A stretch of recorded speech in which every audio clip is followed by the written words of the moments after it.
Morning, friends. Today is August the 21st, 2025. I'm Stephen Ben-Nun. You're watching Israeli News Live, and we are going to be covering some of this story here of Lieutenant Colonel Anthony Aguilar.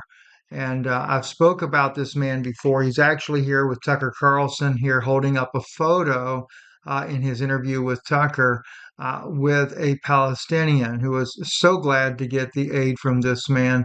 But he paints a very bleak picture of the death and destruction by both American contract soldiers and Israeli IDF soldiers on the Palestinians that are trying to get aid. This being said, at a time where we have already uh, uh, Netanyahu, Prime Minister Netanyahu, wanting to put a ban, do a major censorship on the algorithms on social media. Listening to what he has to say here.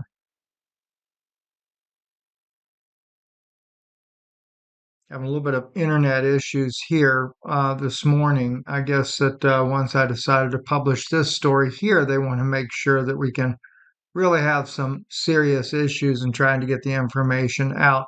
In this video, though, Prime Minister Netanyahu is claiming that the information that is streaming out to the world from Gaza is all fabricated. It's really not starving children, as he points it out. He points out that these kids that are suffering there, some of them are having illnesses that cause them to look like they actually do. Never mind all the little children begging for food and stuff and crying on the videos that are coming out of Gaza. We'll put this on pause for right now and we'll come back to it. But Anthony has really painted a very bleak picture of the things that are happening in the country there. And recently, he was told, according to U.S. Special Forces vet who blew the whistle on Gaza Humanitarian Foundation's criminal operation, tells the Gray Zone he was kicked out of Special Forces Association's parachute team for criticizing the Israeli military.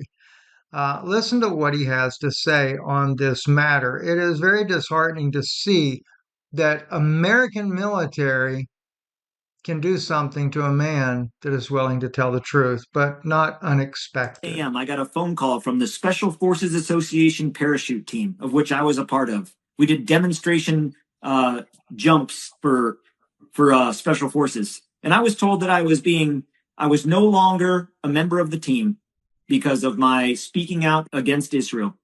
Wow. Against a foreign military. Yeah. So from the Special Forces Association parachute team, of which I've been a member as a Green Beret, I was, as of this morning, called. Sorry, you can't be on the team anymore. You know, you with your position on speaking out against Israel, we can't have you representing the Special Forces Association. Really? Wow. That should be telling to so many people that hear this that I swore an oath to the Constitution of the United States of America, not to a foreign government or a foreign military. And if anyone thinks that they're going to intimidate me into not telling the truth over being part of a club, get out of here, because the truth is more important. God bless him. Anthony Aguilar, Lieutenant Colonel. 25 years he served in the U.S. forces there. Amazing man. Here he is on Piers Morgan. I'll play a clip of this here for you as well. As you know, since you began speaking out, there's been a sustained campaign to discredit you. People saying that you were fired, you're a disgruntled ex-employee, you're making this up for self-interest and so on. What is your response to that, first of all? When I decided to go on the record, I fully anticipated the discrediting and the smearing. To me, that further demonstrates that the Gaza Humanitarian Foundation can't address the substantial facts, and they'd rather discredit me.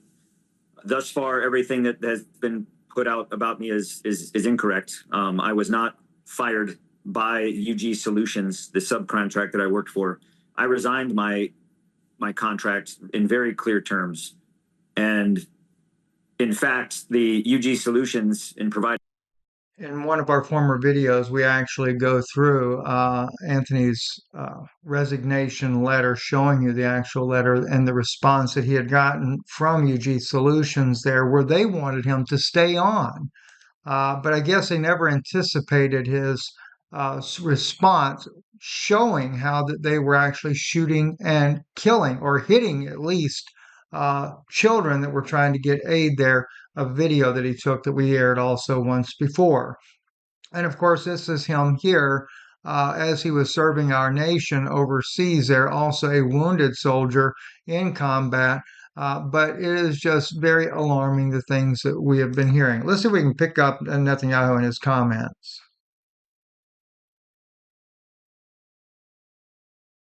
That's one that just does not want to work. I'll try it one more time like that. See if that'll make it work.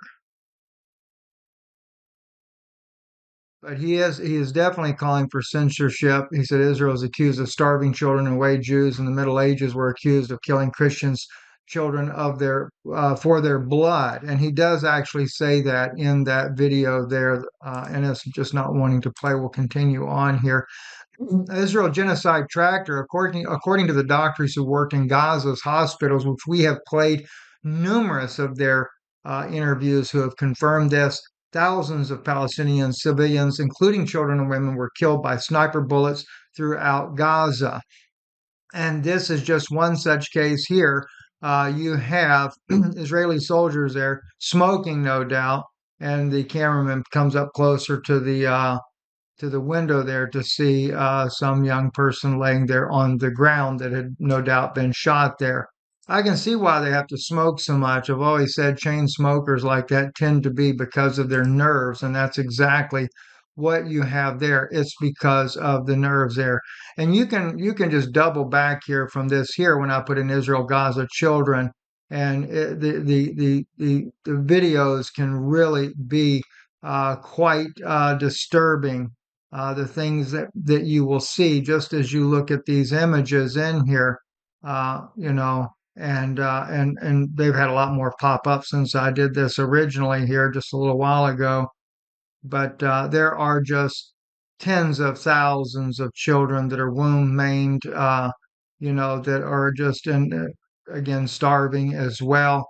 Bullet wounds, bullet holes, lost legs, limbs, things like that. And again, I'm just going to kind of go very quickly because I don't want you to have to see the graphicness of some of these here. This doctor here, another good example, someone speaking out about what she saw. That's what Listen Israel here. says It's not, because 5-year-old children have not been recruited by Hamas, to my knowledge, and there's an incredible number of them that have been blown up. And the injuries that I see in 5-year-old children are as if the bomb has been directed at them.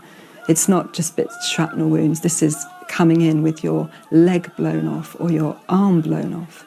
It's very in their vicinity. There's no way that these wounds were inflicted as the children were innocently bystanding. These are massive, massive wounds. Is that because, let's be honest, that Hamas, describe them as you want to describe them, but they fight their war against Israel in a way that implants them in civilian buildings. Now, I'm going to come on to medical facilities, but are those wounds happening because there are Hamas fighters nearby civilian buildings? I'm not really au fait with Hamas and how and their numbers, but if that is the case, everyone in Palestine must be Hamas to justify the sort of bombing and damage that I've seen. I mean, everyone must be Hamas, because there's nothing left of the place. It's everywhere. Everyone is getting hit all the time. So the only way that this could be justified is if every single Palestinian was working for Hamas. And what I intend... Which is totally nonsense, as anyone would know. Let's end here with Anthony Aguilar here as he is How would you compare what you saw in with Gaza to what you've seen in, say, Tucker Carlson. Listen in. Afghanistan or Iraq? Nothing compares. Nothing I have seen in Iraq, in Afghanistan, in Baghdad, in Mosul, Sadr City, all throughout Afghanistan, Syria, the southern Philippines, some places where there's dense populations. I have never witnessed anything as brutal, destructive, violent. How did the Israeli military, the IDF, treat Palestinian civilians? As nothing more than they treated them like animals. The IDF don't recognize these people as human beings. I saw these human beings. I was there. This photo here, this is on site 1. That's a human being. I took this photo. This didn't come from some far left journalist or, this here.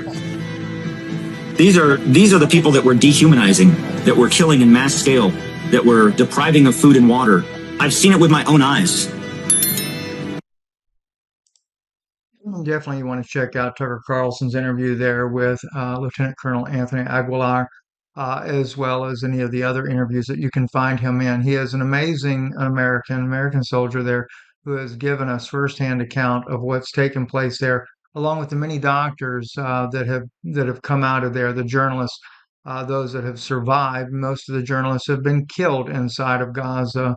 It is the most deplorable war zone on the planet, and the most deplorable death of humanity I've ever seen. And I know many people talk about they